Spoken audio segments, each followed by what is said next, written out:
Yes, good morning mga kaisunong bayan. At narito tayo sa Barangay Dolores kung saan ako lumaki. Ang Barangay Dolores, mga kaisunong bayan, makakapanayam natin ang new elected Barangay Kapitan, Enjet Tacleb. Alamin lang natin sa kanya ngayong una o pangalawang araw na pag-upo niya dito sa Barangay Dolores kung ano ang pakiramdam ng isang Barangay Kapitan at ano ang kanyang gagawin sa ngayong siya na ang Barangay Kapitan ng Barangay Dolores. Kap, magandang hapon. Live tayo sa programang Issue ng Bayan ni Kuya Jerry Acuno ng Issue ng Bayan. Kap, kuha lang tayo ng konting mensahe sa ating ngayong kauupo lang niya dito sa Barangay Dolores sa Bayan ng Taytay.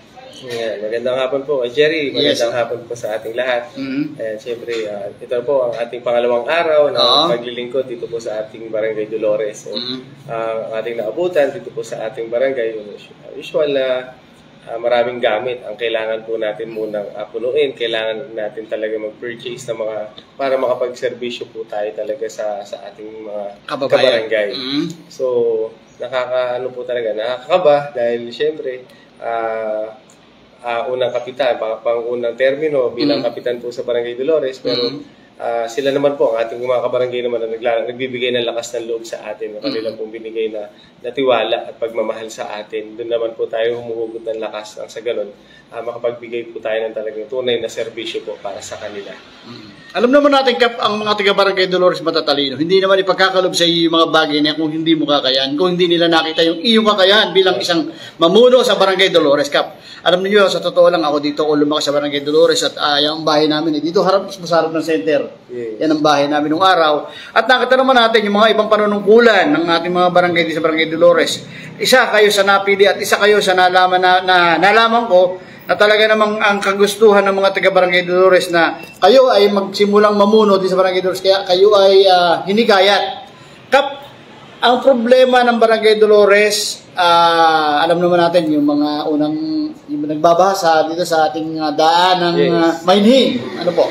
At saka isa pa, yung alam naman natin ng mga kabataan ngayon, nabubuyo sa mga hindi pinagbabawal na gamot. Ito ho ba, nakahanda po bang isang Barangay Kapitan Enjet Tacleb sa mga bagay-bagay na para ma-solusyonan ang problemang ito?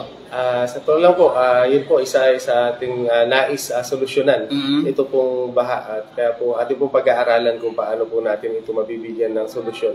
Sa ngayon siguro tayo ng mga mag-dredge tayo ng mga sapa, yung mga daanan ng tubig. Kasi baka ito ay makatulong sa paglilinis ng ating kalikasan para mas masolusyonan, mas mabilis natin itong bigyan pansin na hindi mahirapan lalo yung mga estudyanteng pumapasok dito po sa may barangay sa Dolores Elementary School. So, yun naman sa mga kabataan na naliligaw ng landas. So, kailangan talaga natin mag-focus. Kayatin natin sa sports. Dahil tayo naman po ay isang manlalaro, isang player po tayo ng basketball. Nais po palakasin ang sports dito po sa Barangay Dolores. At syempre, ang peace and order po, mas lalo natin itong tutukan. Sa ganun, mabantayan sila at hindi po maligaw ng landas. Kap, itong barangay ninyo, medyo dalawang function, dalawang building. Tulad yan, nakita naman natin na talagang maraming kakulangan na kagamitan at halos mga walang magagandang nagamit ako nakita kanina nang ako ay namasyal.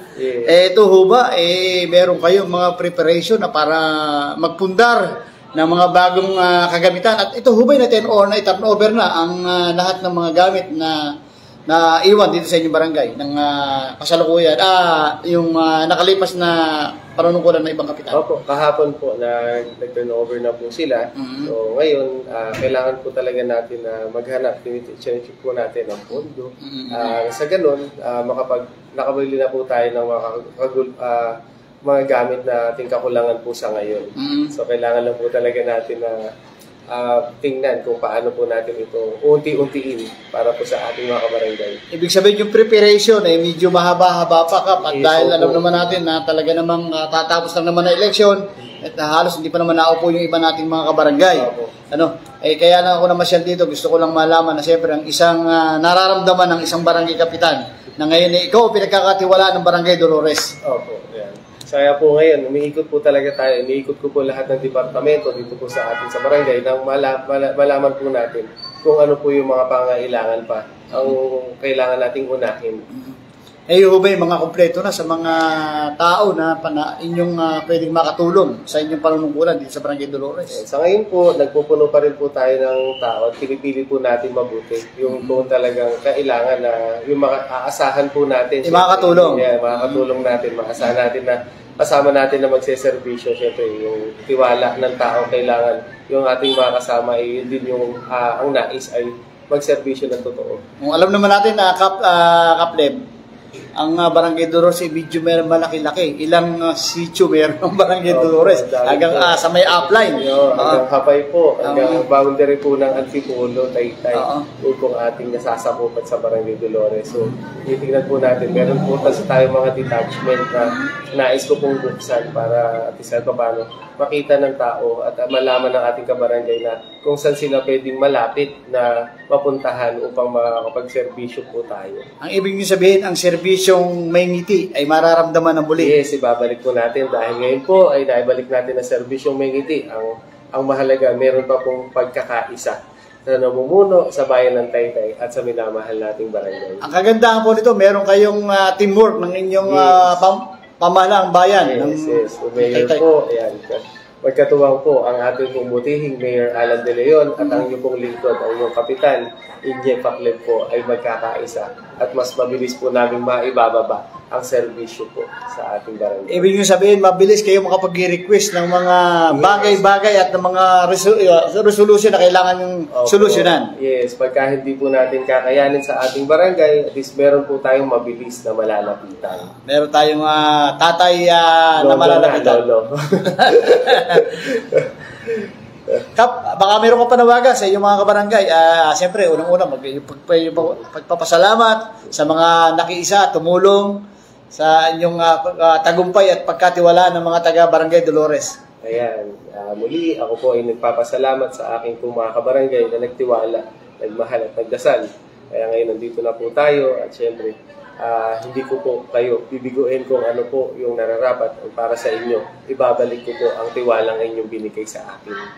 Ayan, okay, Sinumbayan. Pagtutulong-tulungan ng Barangay Dolores at isa rin ako sa nakikiisa at siyempre ako yung taga-Barangay Dolores. Dito halos ako nagkaroon ng isip mga ka-Sinumbayan. At siyempre si Kapleb, halos hindi nito ako kilala kasi bata pa to eh. Mas may edad ako rito.